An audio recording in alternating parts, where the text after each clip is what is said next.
नव नव audio video सबसे पहले देखबाक लेल हमर चैनल के लाल बटन दबा के सब्सक्राइब करू और घंटी के निशान पर दबा के ऑल नोटिफिकेशन के जरूर दबाओ।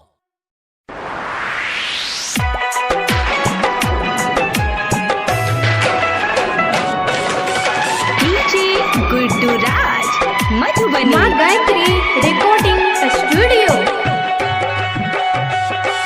जो जो के सनम अब नहीं छै गम, जो जो के सनम अब नहीं छै गम, अखिया नहीं कनतै नोडो से। तू ससुरा जब ही बोलो से, तू ससुरा जब ही बोलो से, मालनी मन पटे बगा तोरो से। तू ससुरा जब ही बोलो से, मालनी मन पटे बगा तोरो से। जो जो के सनम अब नहीं छै गम गे। डीजे गुड्डू मधुबनी, डीजे गुड्डू मधुबनी,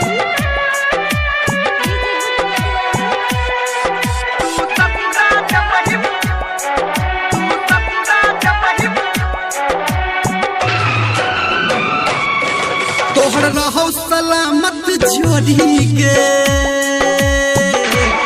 नहीं फिक्र हमर कर गोरी गे।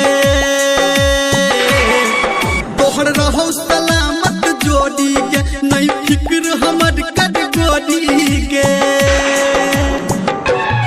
के तोरा देबौ निकाल हम कोढ़ो से, के तोरा देबौ निकाल हम अपना कोढ़ो से। तू ससुरा जब ही बोलो से, तू ससुरा जब ही बोलो से, मालनी मन पटे बगे तोरो से।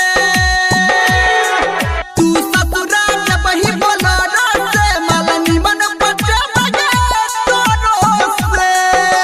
बुझला गे? डीजे गुड्डू मधुबनी, डीजे गुड्डू मधुबनी,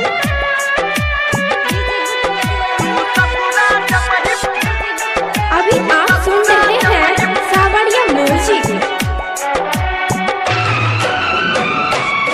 ये जब तोहरा नजर में प्यार न छो,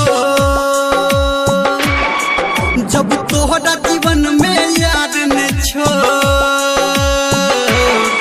जब तोहरा नजर में प्यार न छो, ये तोहरा जीवन में यार न छो।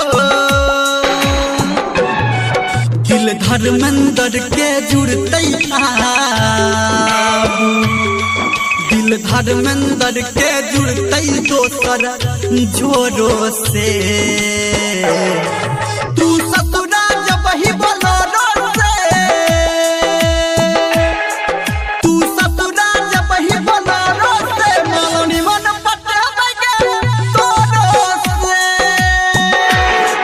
तू ससुरा जब ही बोलो से, मालनी मन पटे बगे तोरो से। जो जो के सनम अब नहीं छै गम, अखिया नहीं कनतै नोरो से।